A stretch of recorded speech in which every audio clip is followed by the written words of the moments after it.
देवी कृत उनके 108 तीर्थ। देवी ने कहा, दक्ष, यद्यपि भूतल पर समस्त प्राणियों में सब और सर्वदा मेरा ही दर्शन करना चाहिए, क्योंकि संपूर्ण लोकों में जो कुछ पदार्थ है वह सब मुझसे रहित नहीं है, अर्थात सभी पदार्थों में मेरी सत्ता विद्यमान है। तथापि सिद्धि की कामना वाले अथवा ऐश्वर्याभिलाषी जनों द्वारा जिन जिन तीर्थ स्थानों में मेरा दर्शन और स्मरण करना चाहिए, उनका मैं यथार्थ रूप से वर्णन कर रही हूँ। मैं वाराणसी में विशालाक्षी, नैमिषारण्य में लिंगधारिणी, प्रयाग में ललिता देवी, गंधमादन पर्वत पर कामाक्षी, मानसरोवर तीर्थ में कुमुदा, अंबर में विश्वकाया, गोमंत में गोमती, मंदराचल पर कामचारिणी, चैत्रथ वन में मदोक्ता, हस्तिनापुर में जयंती, कान्यकुब्ज में गौरी, मलय पर्वत पर रंभा, एकाम्रकृत भुवनेश्वर तीर्थ में कीर्तिमती, विश्वेश्वर में विश्वा, पुष्कर में पुरुहुता, केदार तीर्थ में मार्गदायिनी, हिमवान के पृष्ठभाग में नंदा, गोकर्ण तीर्थ में भद्रकर्णिका, स्थानेश्वर में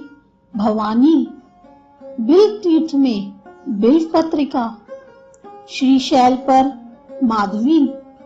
भद्रेश्वर तीर्थ में भद्रा, वराहशैल पर जया, कमलायति तीर्थ में कमला, रुद्रकोटि में रुद्राणी, कालंजर गिरी पर काली, महालिंग तीर्थ में कपिला, मारकोट में मुकुटेश्वरी, शालग्राम तीर्थ में महादेवी, शिवलिंग में जलप्रिया, मायापुरी में कुमारी, संतान तीर्थ में ललिता, सहस्त्राक्ष तीर्थ में उत्तलाक्षी, कमलाक्ष तीर्थ में महुतला, गंगा में मंगला, पुरुषोत्तम तीर्थ में विमला, विपाशा में अमोघाक्षी, पुंड्रधन में पाटला, सुपार्श तीर्थ में नारायणी, विकूट में भद्र सुंदरी, विपुल में विपुला, मलयाचल पर कल्याणी, कोटि तीर्थ में कोटवी, माधव वन में सुगंधा, बोधाश्रम में त्रिसंध्या, गंगा द्वार में रति प्रिया, शिव कुंड तीर्थ में शिवानंदा,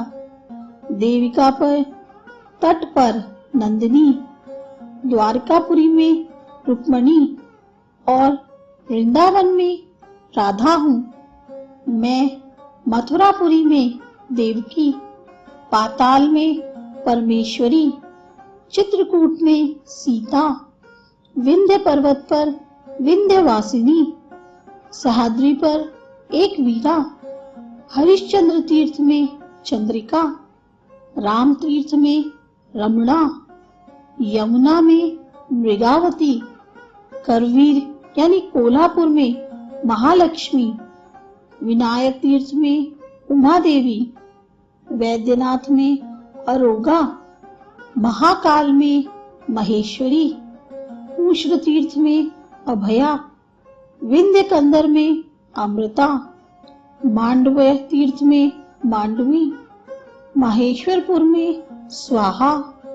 छागलान में प्रचंडा, मकरंद में चंडिका, सोमेश्वर तीर्थ में वारारोहा, प्रभास में पुष्करावती, सरस्वती में देव माता, समुद्र तटवर्ती महालय तीर्थ में महाभागा,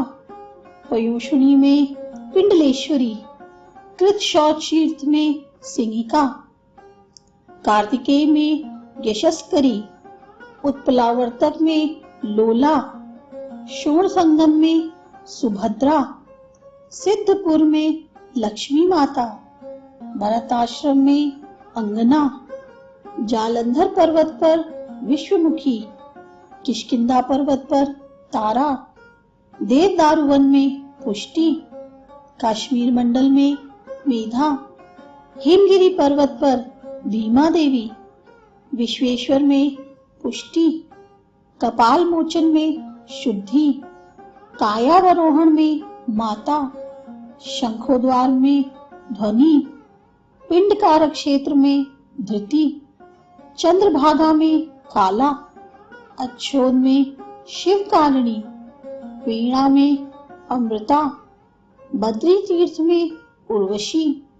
उत्तर कुरु में औषधि, कुश द्वीप में कुशदोका,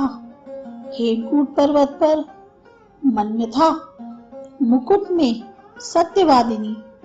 अश्वत्थ तीर्थ में वदनिया, वैष्णवालय में निधि, वेद वदन में गायत्री, शिव सान्निधि में पार्वती, देवलोक में इंद्राणी,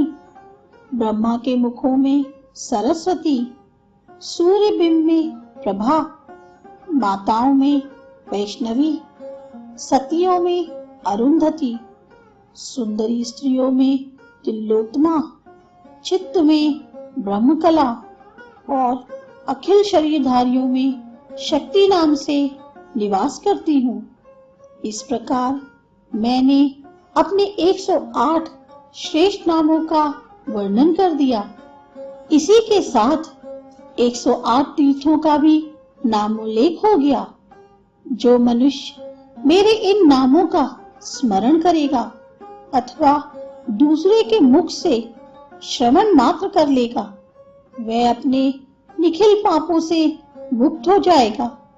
इसी प्रकार जो मनुष्य इन उपयुक्त तीर्थों में स्नान करके मेरा दर्शन करेगा, वह समस्त पापों से